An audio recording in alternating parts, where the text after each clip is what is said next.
it'll take AI a long time to be able to be programmed to find those like amazing little happy finds. I'm guessing that Adobe is close to having something like that available in Premiere. I don't know if Avid will ever be able to fix their titler, but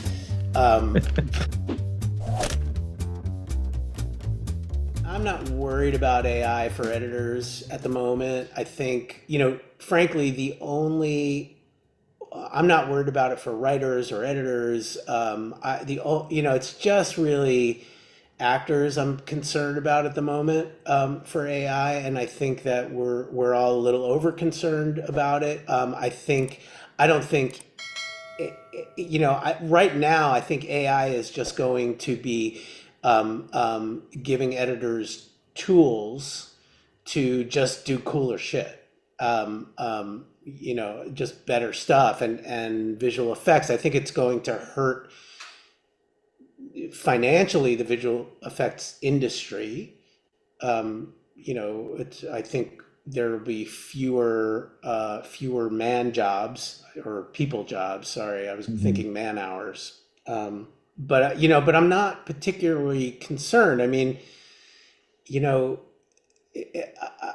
editing is there are such human nuances that I'm not saying it won't get there, but and certainly I'm sure you could ask an AI bot to put an assembly of a scene or a movie together, but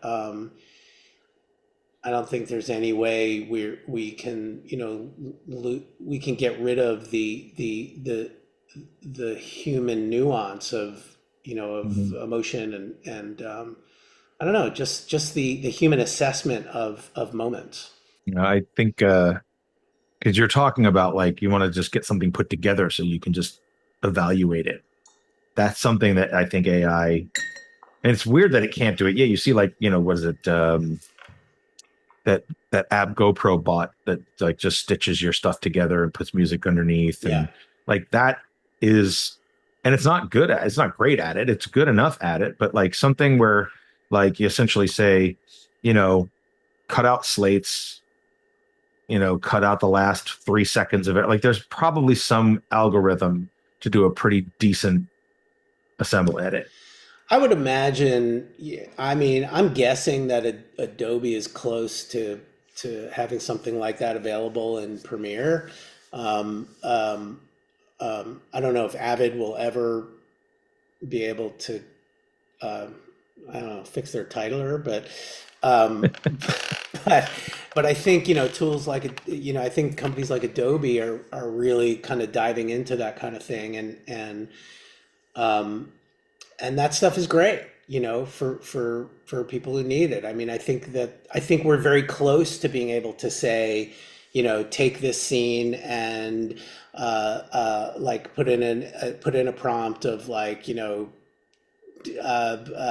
these two people are having an argument, or make it look like a scene from this movie or whatever, and have some kind of sort of shitty assembly of it. If that's all you're going for, right? Like you could say like, masters to twos to close and then back out, and it'll look like every scene will have that sort of like, bleh. Yeah. But it's structure that you can then evaluate. Sure. And whether that's helpful to me or not as an editor, I don't really know, because, I know a lot of editors who will have their assistants put together like selects roles, or like, where they've got like, every reading of every line, and in every angle, and then they go on to the next line and do that. Like I've tried that and it doesn't help me, because I'm not looking at every inch of footage myself. And so I don't know where all the like happy mistakes are and all the cool shit that I might use for something that has nothing to do with what it's for. And so, and that's the kind of stuff I think, it'll take AI a long time to be able to be programmed to find those like amazing little like happy finds. No, I mean, that's the thing. How do you tell it to look for something that you have to stumble upon? Yeah.